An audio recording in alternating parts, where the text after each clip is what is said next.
এটা হচ্ছে আপনার পাঠানোকৃত নাম্বারের ফোনটি, যেটা আমরা রাতে লোকেশন ট্রেক করেছিলাম। সেটি ধারণা করা যায় এটি মেয়ে দুটোর মধ্যে একজনের ফোন হবে। ওদের হয়তো সন্ত্রাসীগুলো এই রাস্তা দিয়ে ধরে নিয়ে কোথাও নিয়ে গেছে মিস্টার খান। অশান্ত হৃদের মন মস্তিষ্ক দুটোই দপদপ করছে আগুনের লাভার ন্যায়। এই মুহূর্তে সবকিছু জ্বালিয়ে পুড়িয়ে শেষ করে ফেলতে পারলেও তার মন শান্ত হবে না। হৃদ এই মুহূর্তে ভয়ঙ্করভাবে ঘায়েল হচ্ছে একের পর এক বউয়ের নিখোঁজ হওয়ার চিহ্ন পেয়ে। হৃদ অনুভব করতে পারছে তার বউয়ের তীব্র আকুতি আর ছটফটের লড়াই। নিশ্চয়ই তার বউ শেষ পর্যন্ত অনেক লড়াই করেছিল বেঁচে ফেরার, সেই জন্যে তো জায়গায় জায়গায় নিজের লড়াইয়ের চিহ্ন রেখে গেল। হৃদ শক্ত হাতে মুঠোয় ফোনটিকে চোয়াল শক্ত করে আশেপাশে তাকালো অশান্ত দৃষ্টিতে। বালুর মাটির উপর কয়েকজন মানুষ ধস্তাধস্তি করলে যেমন গর্তে উঁচু নিচু হয়ে থাকে বর্তমান তেমন অবস্থায় হয়ে আছে গুহার সামনে। হিংস্রত্ব হৃদের চোখের পাতা ক্রমশ আবারও লাল হতে লাগলো, অথচ তার বাচন ভঙ্গি ততই শান্ত দেখালো। হৃদের শান্ত ভঙ্গি দেখে বোঝার উপায় নেই সে এই মুহূর্তে কতটা হিংস্রত্বের ঘায়ের শিকারী হয়ে আছে, শিকারের অপেক্ষায়। আশেপাশে সিল মেরে জায়গাটা সিজ করে দিল কমান্ডার। তিনি প্রথম অবস্থায় হৃদের মনোভাব ধরতে না পেরে পুনরায় বলল, মিস্টার খান, এটা হচ্ছে একটা গুহা। ফোনটা যেহেতু এখানেই পেয়েছি, তাই আশা করা যায় মেয়ে দুটো হয়তো রাতে এই গুহার ভেতরেই ছিল। আমরা লোক পাঠাচ্ছি এর ভেতরে। হৃদ গুহার সামনে হাঁটু মুড়ে বসলো ভিতরের দিকে তাকিয়ে। কি জানি সে কি দেখলো গুহার ভিতরে। তার পরপরই শোনা গেল হৃদের শান্ত কণ্ঠ, এটা গুহা নয়, সুড়ঙ্গ পথ। এই সুড়ঙ্গের দ্বিতীয় রাস্তাটা খুঁজুন কমান্ডার, আশেপাশে কোথাও থাকতে পারে। হৃদের কথায় কমান্ডার একইভাবে হৃদের সাথে বসে গুহার ভেতরে উকি মারতে মারতে বলল, এটা কোনো সুড়ঙ্গ নয় মিস্টার খান। দেখে তো সুড়ঙ্গর মতো মনে হলেও আসলে এটা একটা গুহা। আমি আমার 15 বছরের অভিজ্ঞতা থেকে বলছি, এই সব পাহাড়ি গুহায় সন্ত্রাসীরা আশ্রয় নেওয়ার জন্য খনন করে। এই সব গুহার দ্বিতীয় কোনো পথ থাকে না।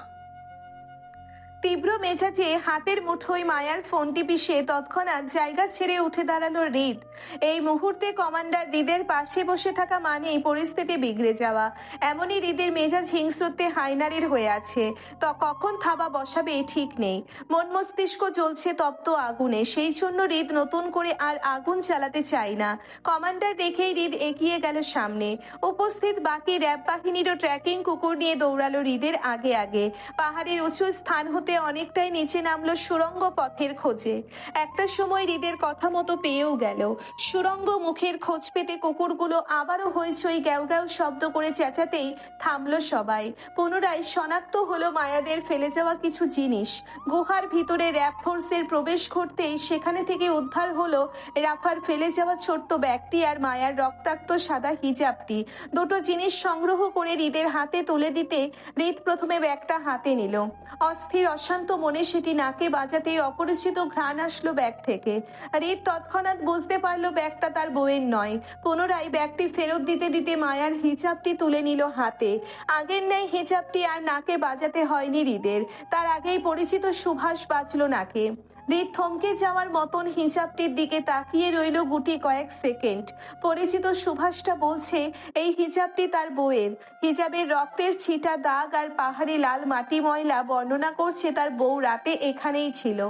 না জানি কতটা আতঙ্কে আর কতটা অসহায়ত্বে আহত অবস্থায় এখানে আশ্রয় নিয়েছিল সে। আচ্ছা, ফোনে যে হৃদকে গুহার কথা বলেছিল, সেটি কি এই গুহার কথাই বলেছিল তার বউ? না, হৃদ আর ভাবতে পারল না। ছটফট অস্থির মনে বলিষ্ঠ হাতে হিজাবটি পিষে হাঁটু ভেঙে বসলো সুড়ঙ্গ মুখের সম্মুখে। অন্ধকার সুড়ঙ্গে ভিতরে দিনের আলোয় এতটা অন্ধকার দেখালে তাহলে রাতে হয়তো আরো ভয়ঙ্কর অন্ধকার দেখায়।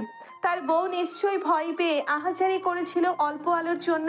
হৃদের পাশাপাশি তখনকার কমান্ডারটিও বসলো হাতে ফোনের আলো জ্বালিয়ে।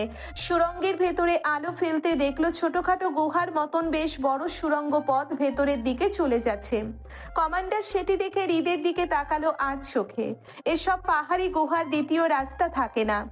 তখন হৃদকে চোর গলায় বলেছিল এসব পাহাড়ি গুহার দ্বিতীয় রাস্তা থাকে না, অথচ ওনার 15 বছরের অভিজ্ঞতা ভুল করে হৃদ খানের ধারণা ঠিক হলো।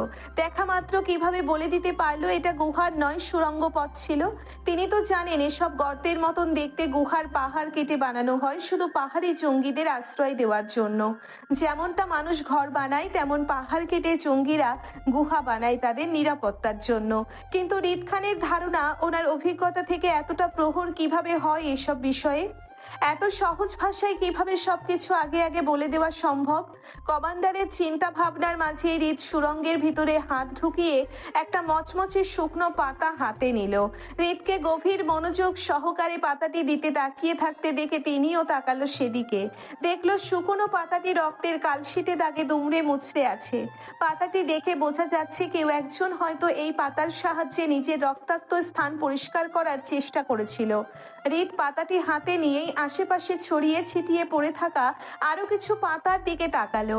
বেশ কিছু পাতাই একইভাবে রক্তের দাগে দুমড়ে মুচড়ে পড়ে আছে। হৃদ বুঝতে পারলো মায়া বা রাফার মধ্যে কেউ একজনের রক্ত পরিষ্কার করতে চেয়েছিল এই পাতার সাহায্যে। শ্বাস আটকে আসার মতন কষ্টে হৃদ বুক ফুলিয়ে শ্বাস টানলো কয়েকবার। শেষবার সুড়ঙ্গের ভেতর তাকিয়ে পুনরায় সে উঠে দাঁড়ালো। যে পথে এসেছিল সেই পথে হাঁটলো পাহাড়ের চূড়ায়।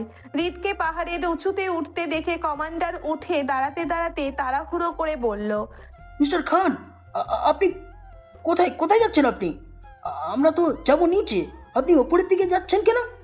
শক্ত হৃদ উত্তর করলো না কমান্ডারের কথায়। সে এতক্ষণে বুঝতে পেরে গেছে তার গন্তব্য এখন কোথায়। বউ তার এই সুড়ঙ্গ পথ ধরেই পাহাড়ের উপরে উঠেছিল রাতে, কিন্তু এরপর কোথায় গিয়েছে সেটাই হৃদকে জানতে হবে। রাফাকে নিয়ে মায়ার দৌড়ে যাওয়া একই পথে হাঁটলো হৃদ। হাঁটতে হাঁটতে সেই একই পথে উঠে দাঁড়ালো পাহাড়ের শেষ পৃষ্ঠে।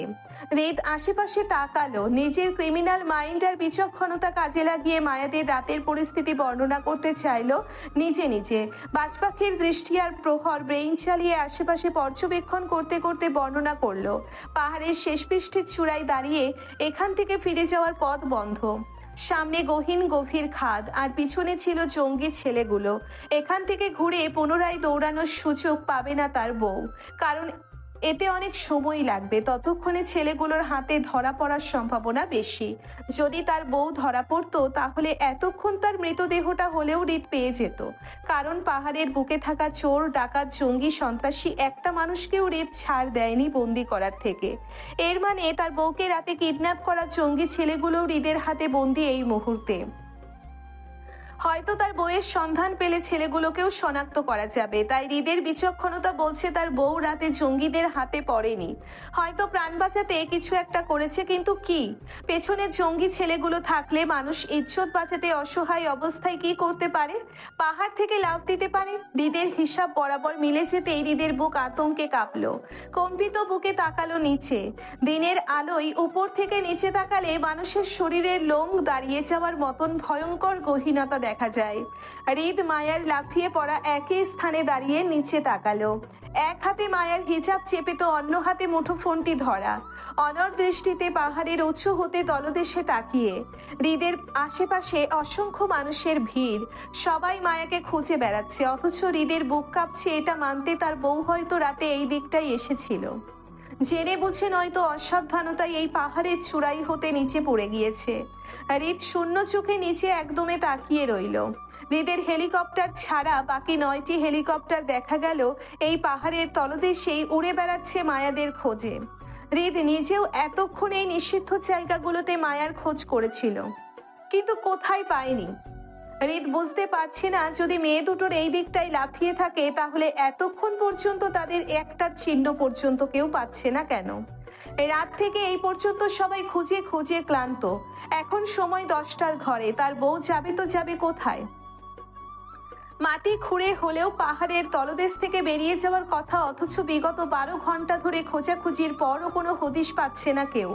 চারপাশে চাপা গুঞ্জন চলছে মায়া জীবিত নেই, অথচ হৃদের মন মস্তিষ্ক মানতে নারাজ তার বউ জীবিত নেই। হৃদ বুঝতে পারছে সে অনেকটা দেরি করে ফেলেছে তার বউয়ের কাছে পৌঁছতে, কিন্তু না জানি কতটা দেরি করে ফেলেছে সেই ভয়ে আকাশের দিকে তাকালো হৃদ। বেশ সময় নিয়ে শূন্য আকাশে তাকিয়ে রইল অনুভূতিহীন ভাবে।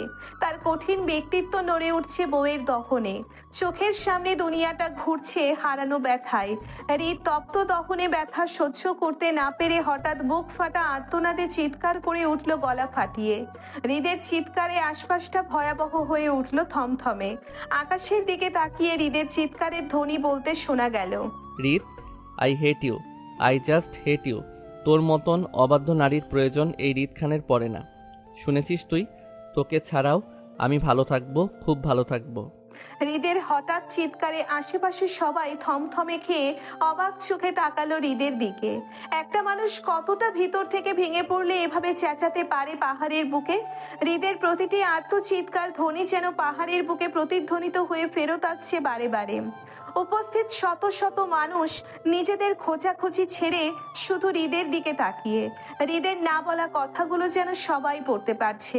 বউ হারিয়ে পাগল পাড়া হৃদের বুক ফাটা আর্তনাদ সবাই দেখতে পাচ্ছে, কিন্তু আফসোস তাদের কারো ক্ষমতা নেই হৃদের বউকে সুস্থ সবল অবস্থায় ফেরত দিতে।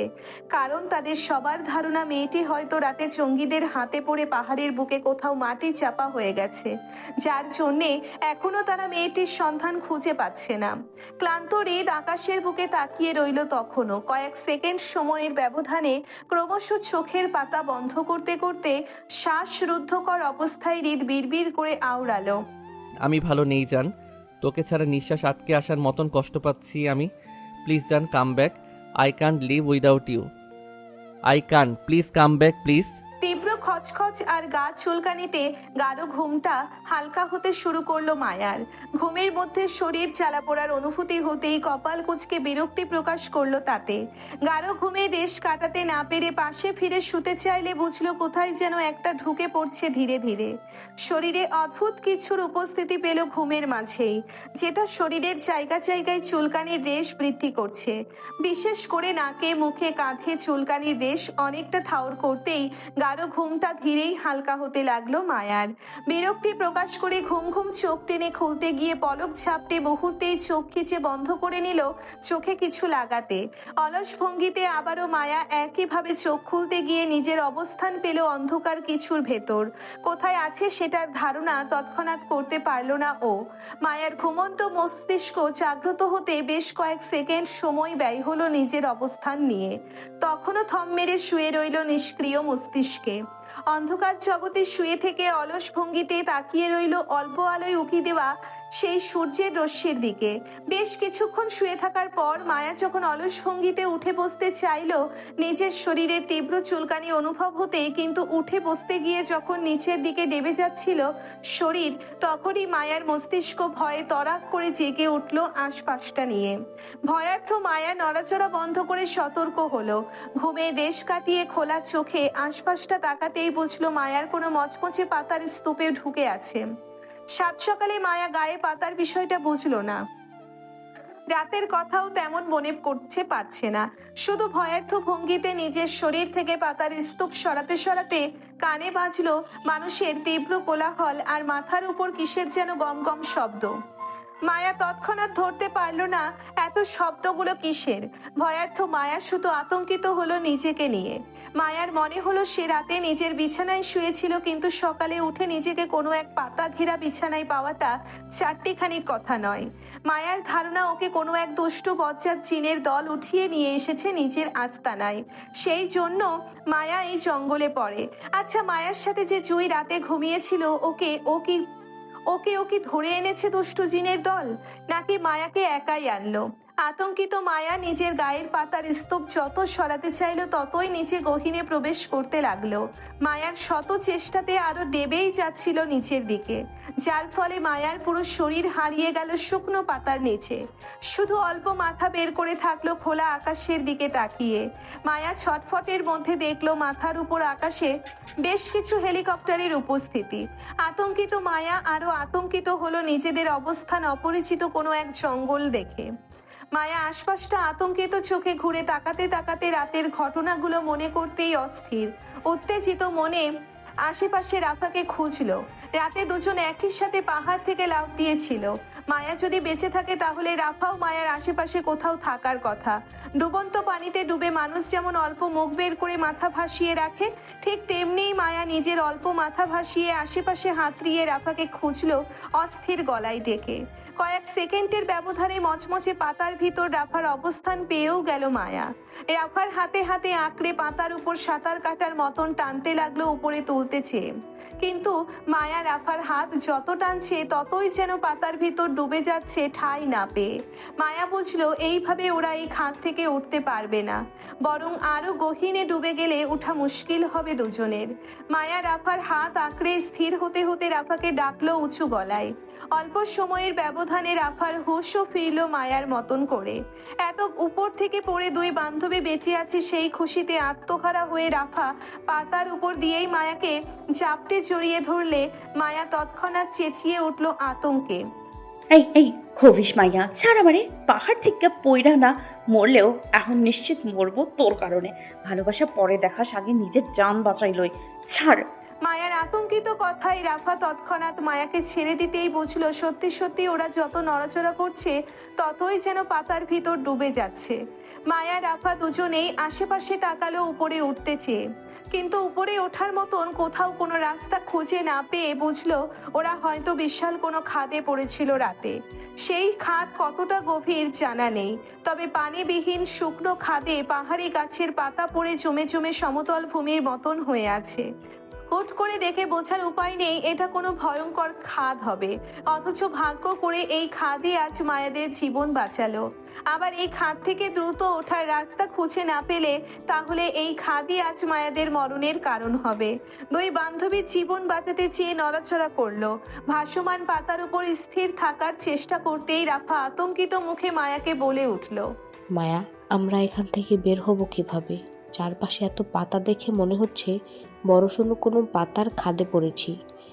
এখন উঠবো কিভাবে? রাফার মতন মায়া নিজেও আতঙ্কিত নিজেদের অবস্থান নিয়ে। এই খাদ থেকে বেঁচে উঠবে কিভাবে জানা নেই, কিন্তু এর মাঝে রাফার কথায় মায়া বিরক্ত হয়ে বলল, কিভাবে উঠবো আবার?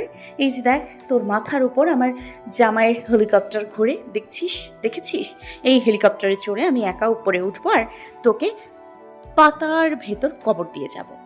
রাতে চিল্লাচিল্লি করছিল না মায়া, আমি উঠতে চাই না, বাঁচতে চাই। তো এখন বেঁচে থাক এই পাতার সাথে। আমাকে বলছিস কেন? মায়া হেলিকপ্টারের কথাটা এমনিই বলেছিল রাফাকে রেগে।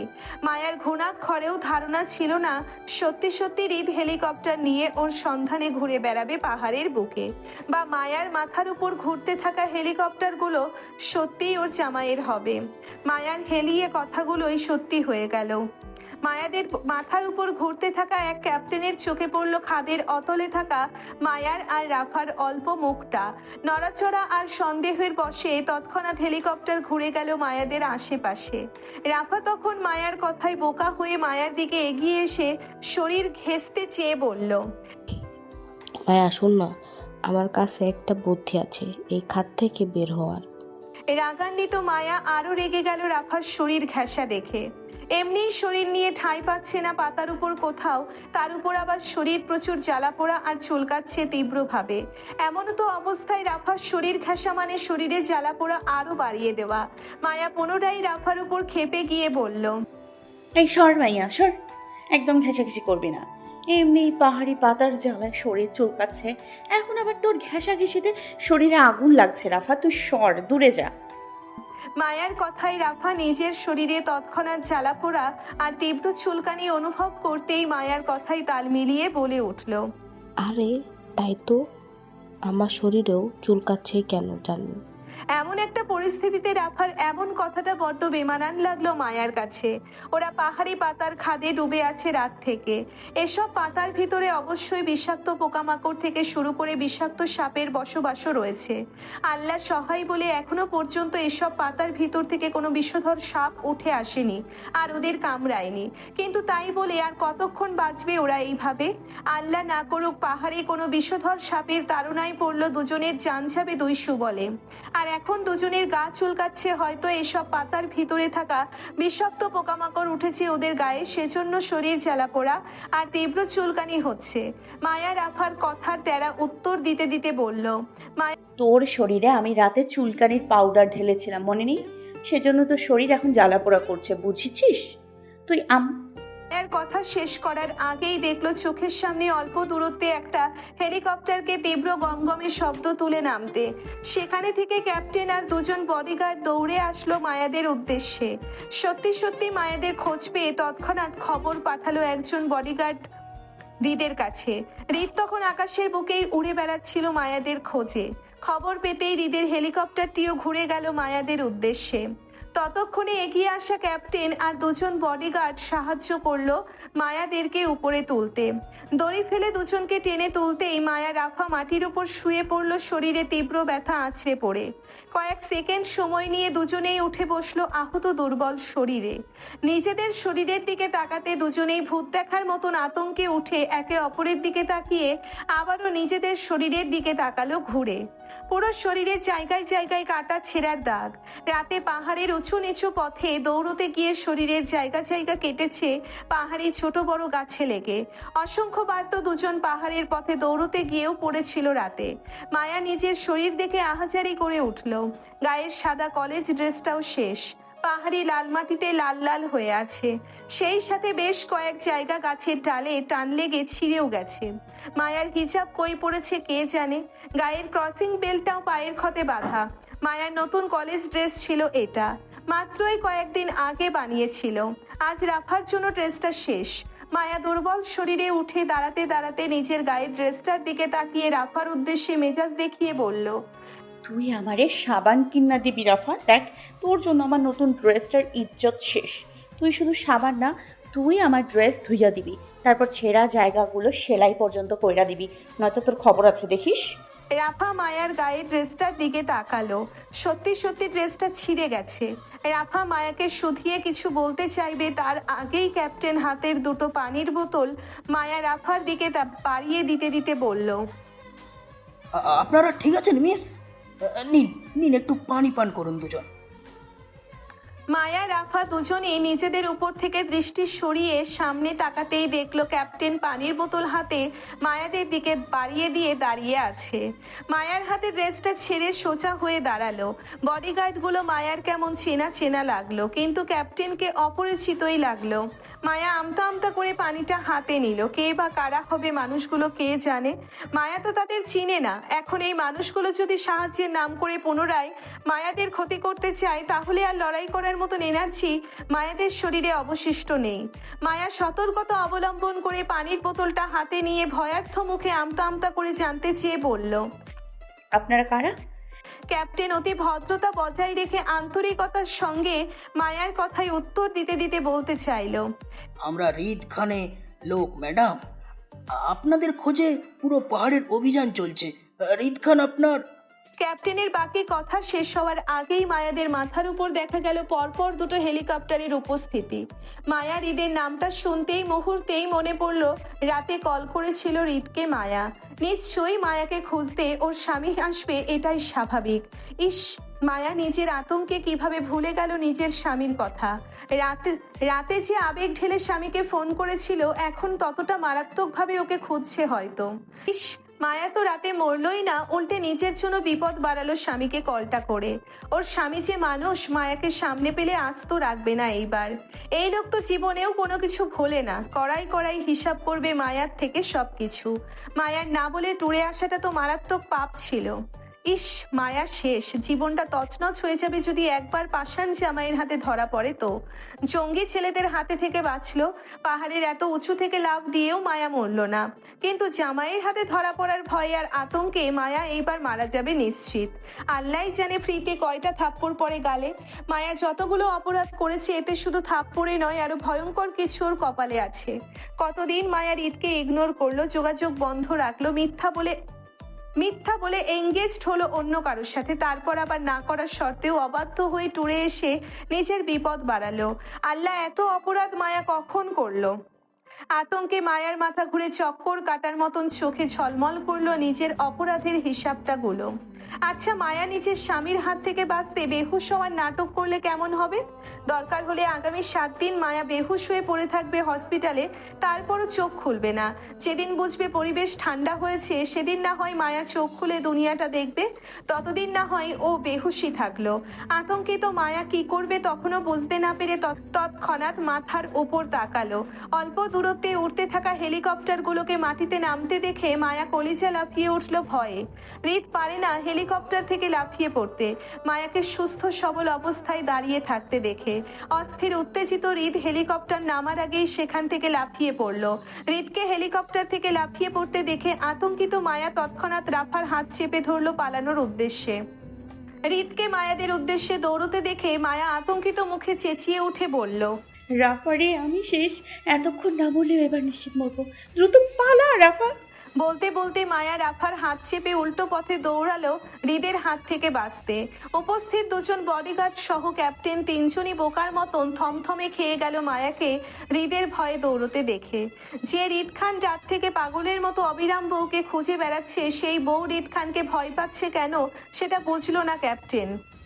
মায়াকে হৃদের ভয় পালাতে দেখে হৃদ মেজাজ হারিয়ে চেঁচালো তৎক্ষণাৎ। মায়ার উদ্দেশ্যে চিৎকার করে বলল, হৃদ দাঁড়া, আমি ধরতে পারলে তোর খবর আছে। হৃদের প্রতিটি চিৎকারে মায়ার কলিজা পর্যন্ত নড়ছে ভয়ে আতঙ্কে। হৃদ যত চেঁচাচ্ছেন মায়া ততই দৌড়াচ্ছে ভয়ে। মায়ার সঙ্গে পাল্লা দিয়ে রাফা আর দৌড়ে পারল না, কারণ শরীর ভেঙে আসছে আঘাতে আঘাতে ব্যথায়। এত কিছু ঘটে যাওয়ার পর পুনরায় নতুন করে দৌড়ানোর মতন শক্তি দুজনের শরীরে নেই। মায়া নিজেও এই অবস্থায় দৌড়ানোর সাহস পেত না, কিন্তু হৃদের ভয়ে শরীরে ব্যথা ভুলে শুধু আতঙ্কে দৌড়তে লাগলো। রাফাকে থেমে যেতে দেখে মায়া পুনরায় রাফার হাত চেপে দৌড়তে চাইলে রাফা দুর্বলতায় হাঁপাতে হাঁপাতে নাকুচ হয়ে বলে, আমরা দৌড়াচ্ছি কেন মায়া? কার কার ভয়ে? এখানে সবাই তো আমাদের উপকার করতে এসেছে। হৃদ খানকে তো আমরা চিনি, তাহলে আমরা আবার দৌড়াচ্ছি কেন? আতঙ্কিত মায়া রাফার পিছনে হৃদের দৌড়ে আসা দেখে রাফার কথা শেষ করার আগেই বলল, তোর না দৌড়ালেও চলবে, তোকে কেউ কিছু করবে না, কিন্তু আমাকে ধরতে পারলে রাস্তা আস্ত রাখবে না, গেলাম আমি। বলতে বলতে মায়া পুনরায় দৌড়ালো রাফাকে ফেলে। ততক্ষণে হৃদ মায়ার অনেকটাই কাছে। একজন তাগড়া বলিষ্ঠবান মানুষের দৌড়ের সঙ্গে পাল্লা দিয়ে অবশ্যই একজন কিশোরী মেয়ে পারবে না কখনো। হলোও তাই। চোখের পলকে কয়েক সেকেন্ড ব্যবধানে মায়ার পা শূন্যে উঠে গেল। মায়ার ছোট দেহ বন্দী হলো হৃদের বাহুতে। পেছন থেকে মায়াকে আঁকড়ে শূন্যে তুলতেই হৃদ নিজের ব্যালেন্স হারিয়ে ঘুরে গেল মায়াকে নিয়ে। খেই হারিয়ে পড়তে নিলেই মায়াকে নিয়ে মাটিতে বসে গেল রক্ত ঝাপটে ধরে। আতঙ্কিত মায়া আরো আতঙ্কিত হলো হৃদের ভয়ে। নিজের পিঠ হৃদের বুকে ঠেকে যেতেই ভয়ার্থ মায়া আতঙ্কিত গলায় চেঁচিয়ে হৃদের কাছে ক্ষমা চাইল অনবরত। আমাকে মাফ করে দিন প্লিজ, আমি আর জীবনেও আপনার অবাধ্য হব না, এটাই শেষবার, প্লিজ প্লিজ মাফ চাই, আল্লাহ গো। হৃদের ভয়ে রীতিমতো মায়া থরথর করে কাঁপছিল অস্থির উত্তেজনায়, কিন্তু আতঙ্কিত মায়ার পিছনে চাপটে জড়িয়ে থাকা হৃদের মনোভাব ছিল ভিন্ন। বউকে হারিয়ে কতটা টানাপোড়ার দহনে কেটে হৃদের বিগত সময়গুলো সেটা শুধু হৃদই জানে। মায়া যদি জানতো তাহলে এই মুহূর্তে হৃদকে ভয় নয় বরং অন্য কিছু করত, চাপটে জড়িয়ে হৃদের অশান্ত বুক শান্ত করত।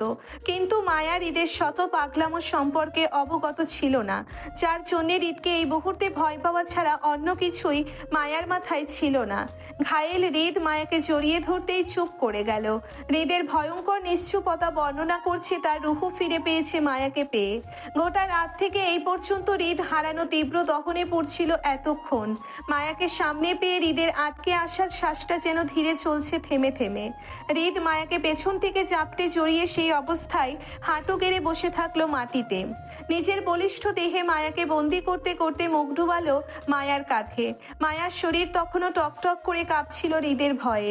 আতঙ্কিত মায়া আরো অনুভব করলো একই ভঙ্গিতে হৃদের শক্তপোক্ত দেহটাও কাঁপছিল মায়াকে জড়িয়ে ধরা অবস্থায়। মায়া বুঝলো না হৃদের অস্থির উত্তেজনা আর ভয়ঙ্কর শরীর কম্পনের বিষয়টা, বোঝার কথাও না। মায়া দেখেনি হৃদের শত পাগলামোগুলো মায়াকে হারিয়ে। মায়ার শুধু মনে হচ্ছে মায়া ভীষণ অন্যায় করেছে আর এর জন্য হৃদ ওকে ভয়ঙ্কর শাস্তি দিতে পারে। মায়া হৃদের শাস্তি থেকে বাঁচতে পুনরায় একই আতঙ্কিত অস্থির গলায় হৃদকে মিথ্যা বলে বলল, আমাকে মারবেন না কেন? আমি কিন্তু ইচ্ছা করে কিছু করিনি।